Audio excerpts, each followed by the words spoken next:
Басан Захаров. Что определяет монголоидную расу и где она появилась? Чтобы ответить на этот вопрос, надо пояснить, что такое раса вообще, как определяется монголоидная раса и где, собственно, она появилась. Что такое раса? Существуют разные определения, но все они сходятся в том, что раса – это внутривидовой таксон, выделяющий некую общность, обладающую генетическим родством и сходством морфологических и иных биологических особенностей.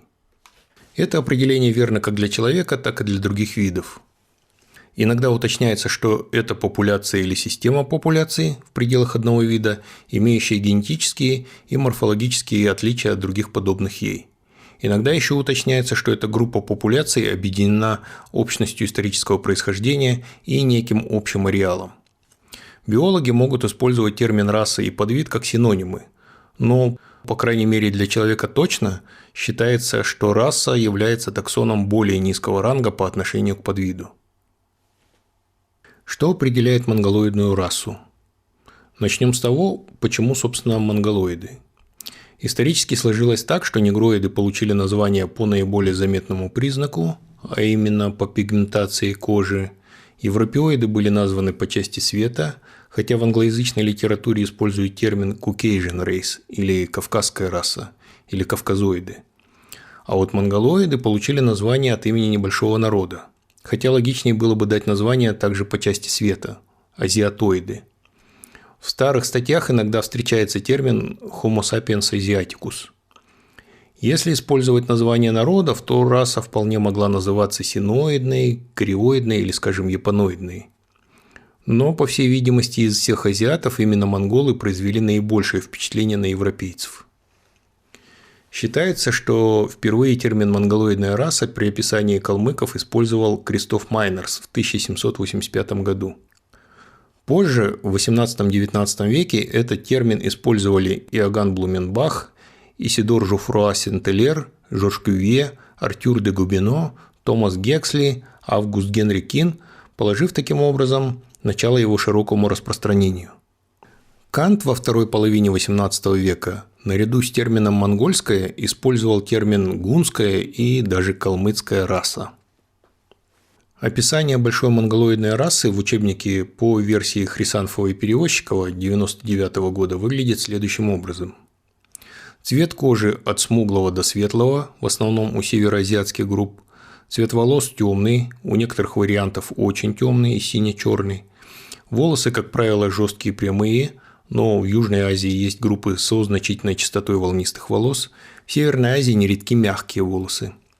Нос обычно довольно узкий, с малой или средней высотой переносия, выступает незначительно, но и есть варианты с сильно выступающим носом. В целом нос по величине и форме значительно варьирует, в противоположность устоявшемуся стереотипу о малоносости монголоидов как характерной черте. Складка верхнего века развита значительно. Эпикантус – особая кожная складка верхнего века, прикрывающая слезный бугорок во внутреннем углу глаза, может достигать частоты 90-95%, но во многих группах Америки и Южной Азии он редок. Наружный угол глаза приподнят, третичный волосяной покров слабо развит на лице и практически полностью отсутствует на теле.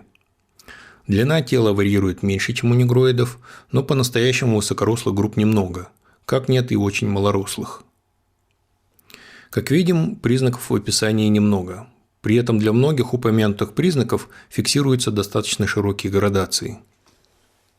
Илья Васильевич Перевозчиков, читавший общий курс антропологии, отмечал, что из всего этого набора общими для всех монголоидов являются уплощенность лица, не путать со скуловой шириной, высокий процент встречаемости эпикантуса и черные прямые жесткие волосы. Дерматоглифические данные, то есть узоры на ладонях и подошвах, и одонтологические признаки, то есть признаки строения зубов, не дают такой однозначности, за исключением разве что лопатообразных резцов, по-английски shovel-shaped, часто встречающихся у монголоидов. К этому набору можно добавить пропорции тела, более вытянутый корпус, широкий относительно роста плечи и таз и укороченные по сравнению с негроидами и европеоидами конечности, не для всех, но по большей части. Монголоиды населяют практически все климатогеографические зоны. В сравнении с европеоидами они освоили свой современный ареал значительно раньше. Этот ареал можно с некоторым приближением разделить на центр и периферию. Центр – это практически вся Азия, а периферия – это Юго-Восточная Азия, Индонезия, острова Тихого океана, Мадагаскар, Северная и Южная Америка.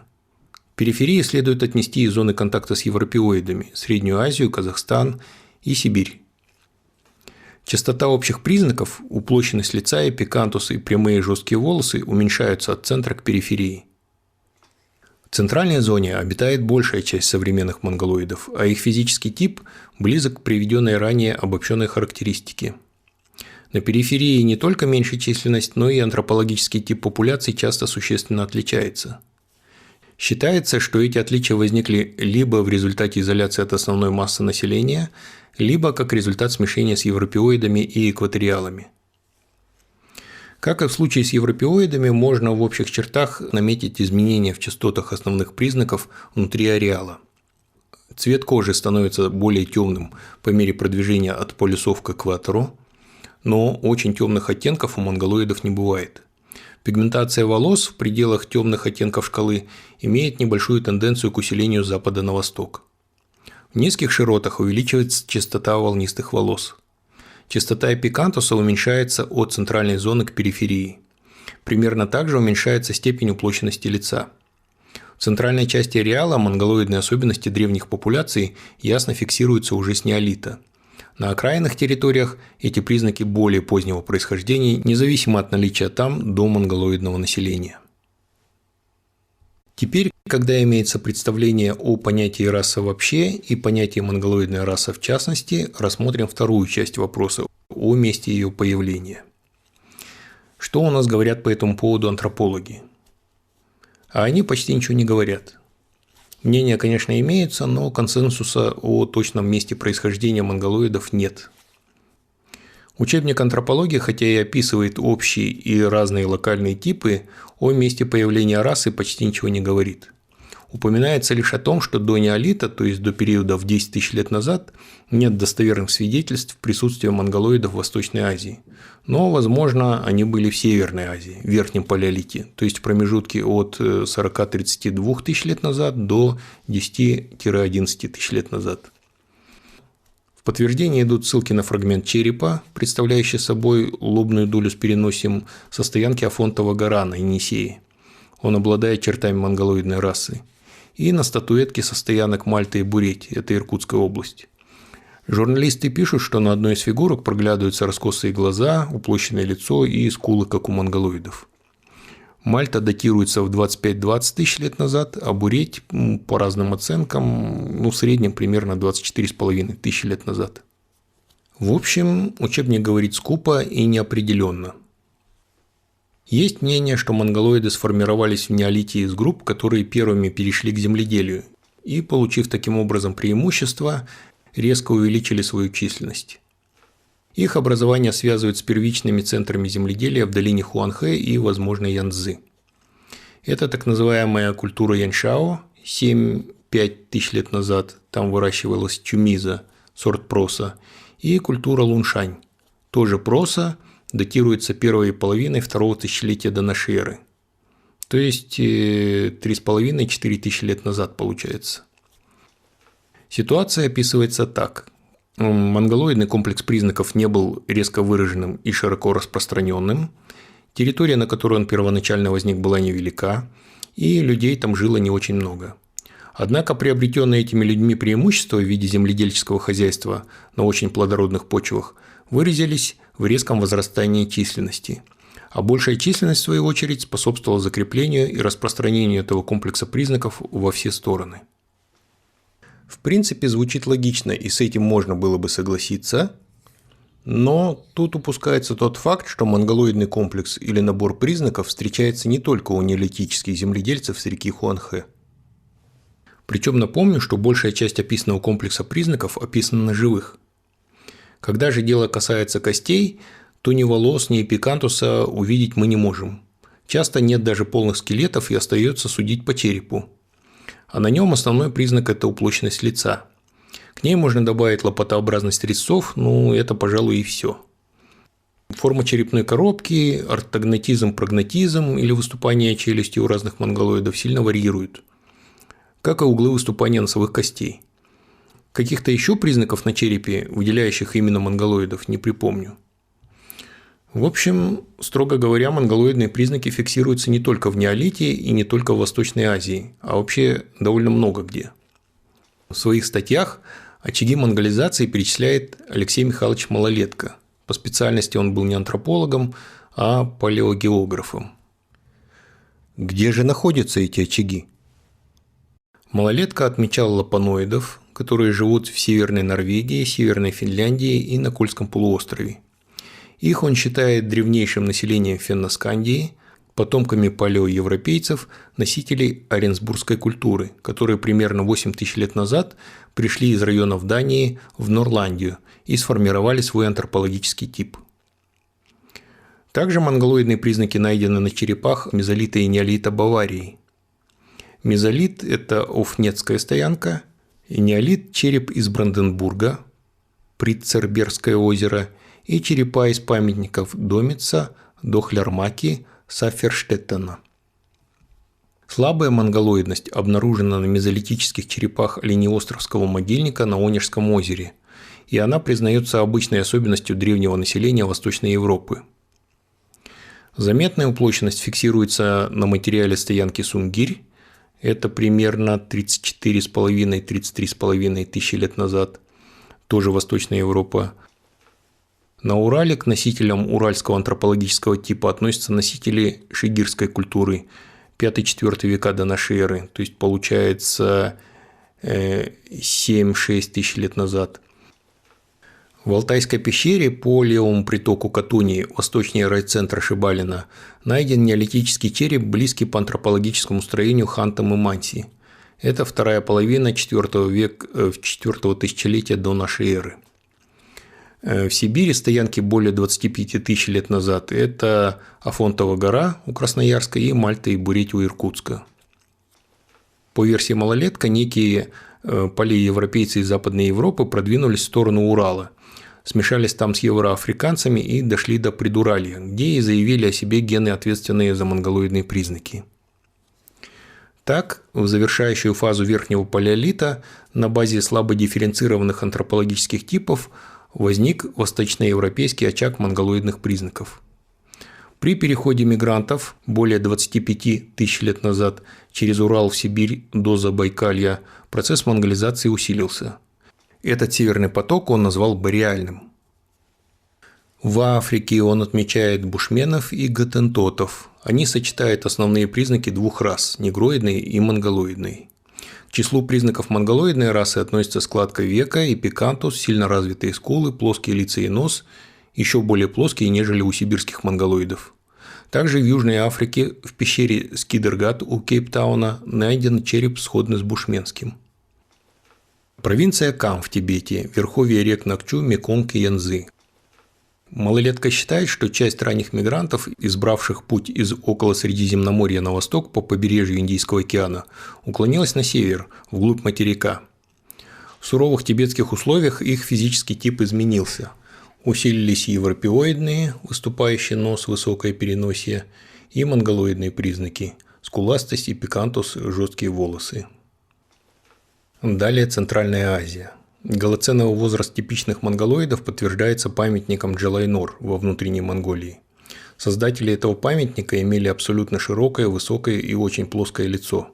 Носовые кости выступали слабо, клыковые ямки выражены нерезко, предносовые же развиты сильно. Черепа из верхней пещеры близ Пекина, возраст 18 тысяч лет назад, имеют ярко выраженные монголоидные особенности.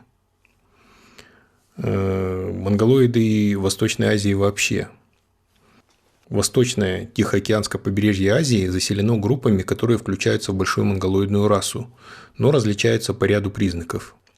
Эти различия и легли в основу выделения малых монголоидных рас.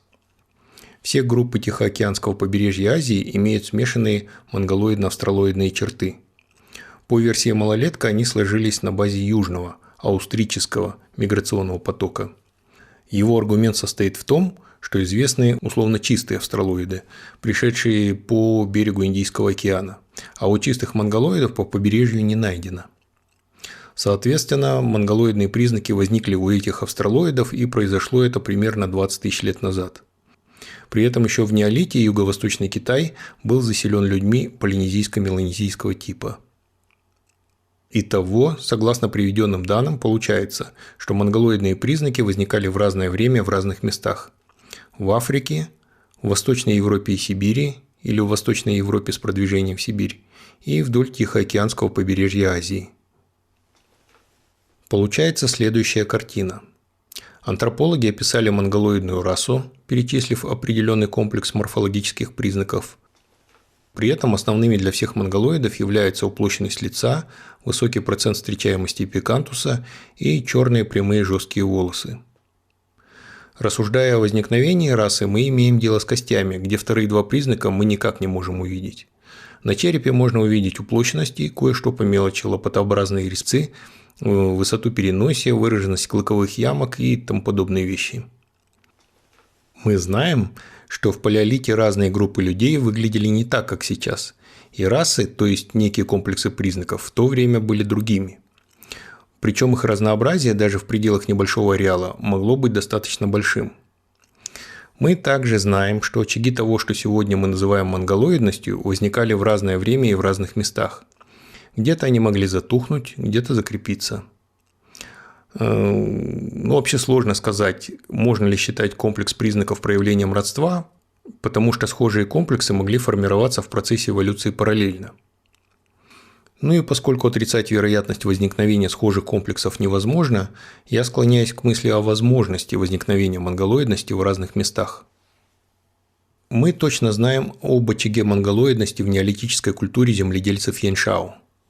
И точно знаем, что количество населения в бассейне Хуанхэ и Янцзы было гигантским по сравнению с другими частями света. Когда этот вариант монголоидности распространился, он мог поглотить и другие, более малые очаги, а также и немонголоидов, если таковые имелись рядом. Но вполне возможна и другая модель.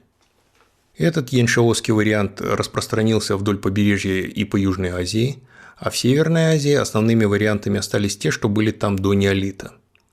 Они, конечно, могли принимать какие-то волны с юга, но незначительные, которые не влияли на них радикально. Если следовать этой логике, монголоиды могли формироваться в разных местах, но массовость им придали, конечно, земледельцы. Иными словами, то, что в 20 веке антропологи описали как один вариант человечества, на самом деле является несколькими разными по происхождению вариантами, но сходными в основных морфологических чертах. На этом рассмотрение вопроса о месте возникновения монголоидов можно было бы и завершить, но совершенно неожиданно я нашел подтверждение своей мысли о формировании монголоидов в разных местах на основе разных вариантов в статье Юлии Дмитриевны Беневоленской. О конкретных местах там не говорится, но говорится о разных предковых линиях монголоидов в разное время пришедших в Азию. А разные линии подразумевают и разные места. Выводы делались на основе комплекса признаков черепа. Основной вывод состоит в том, что монголоиды гетерогенны по происхождению на уровне древнейших истоков, и основную роль в их формировании играли местные азиатские филогенетические линии. Причем это линии даже не на уровне внутри вида Homo sapiens, а на уровне рода Homo. Было рассмотрено 4 монголоидные расы Восточной и Северной Азии, расы второго порядка – байкальская, восточноазиатская, палеоазиатская и арктическая. Они характеризуются как очень гетерогенные, с частичным переплетением путей развития, с корнями, уходящими к вариантам Homo sapiens азиатского и африканского происхождения, и глубже к разным древнейшим видам рода Homo. По палеоантропологическим материалам на территории Восточной Азии в Нижнем Плейстоцене выявлено существование юньсяньской линии рода Homo. В Среднем и Верхнем Плейстоцене прослеживается 7 филогенетических линий – синантропы, юньсяньцы, неандертальцы в предположительной форме рудольфийской и палеозиатской линии, верхнепалеолитический потомок Homo georgicus и западный Homo sapiens. Они заложили основу монголоидов. Из этих 7 основными она называет 5 линий, причем называет их местными, изначально гетерогенными и очень ранними. Это Homo erectus pekinensis, Homo yuensiensis, Homo neanderthalensis, Homo rudolfensis и Homo paleasiaticus. Согласно гипотезе гибридного формирования рода Homo, они появились в Азии, видимо, еще в Нижнем Плейстоцене. Неандертальцы могли прийти позже. Следует подчеркнуть, что изначально явилась плосколицость для 3 из 5 этих линий. Вот все, что есть по данному вопросу на данный момент. Получилось длинно, поэтому следующий вопрос будет в отдельном видео. Следуйте по конечным заставкам, подписывайтесь на канал, и вы точно ничего не пропустите.